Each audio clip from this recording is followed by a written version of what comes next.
بسم اللہ الرحمن الرحیم۔ السلام علیکم دوستو ویڈیو شروع کرنے سے پہلے ایک دفعہ نبی کریم صلی اللہ علیہ وآلہ وسلم کی ذات پر درود و سلام کا نذرانہ پیش کر لیں۔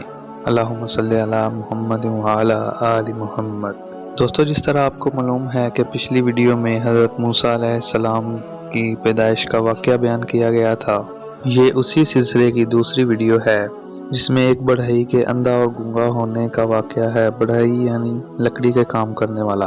حضرت موسیٰ علیہ السلام کی والدہ محترمہ ایک بڑھئی کے پاس صندوق لینے گئیں۔ اس نے پوچھا، تم نے لکڑی کے صندوق کا کیا کرنا ہے؟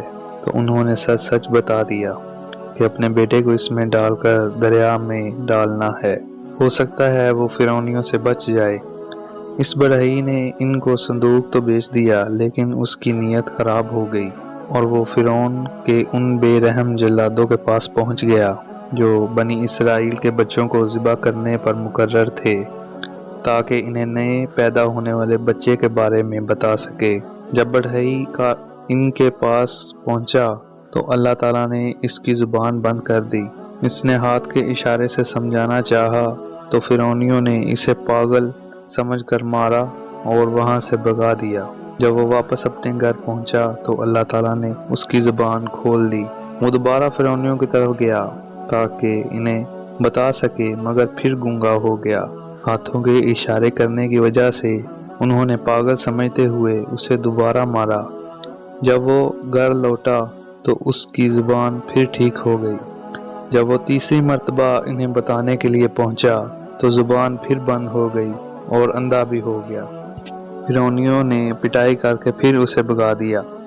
پھر اس کو اس بات کی سمجھ آ گئی کہ اللہ تعالیٰ اس کو کیوں سزا دے رہا ہے۔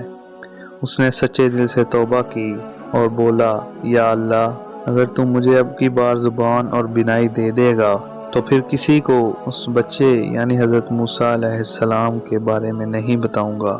اللہ تعالیٰ نے اس کی توبہ قبول فرمائی اور اسے بولنے اور دیکھنے کی طاقت لوٹا دی۔ دوستو، جس طرح آپ کو معلوم ہے کہ حضرت موسیٰ کلیم اللہ تعالیٰ کے بہت ہی لاڈلے نبی تھے، تو کوئی کیسے ان کی ذات کو نقصان پہنچا سکتا تھا؟ اللہ تعالیٰ نے دوسری دفعہ بھی حضرت موسیٰ علیہ السلام کی حفاظت فرمائی۔ ناظرین، ہماری حوصلہ افزائی کرنے کے لیے ہمارا چینل سبسکرائب کر دیں اور اس ویڈیو کو لائک کر دیں۔ شکریہ۔ السلام علیکم ورحمۃ اللہ وبرکاتہ۔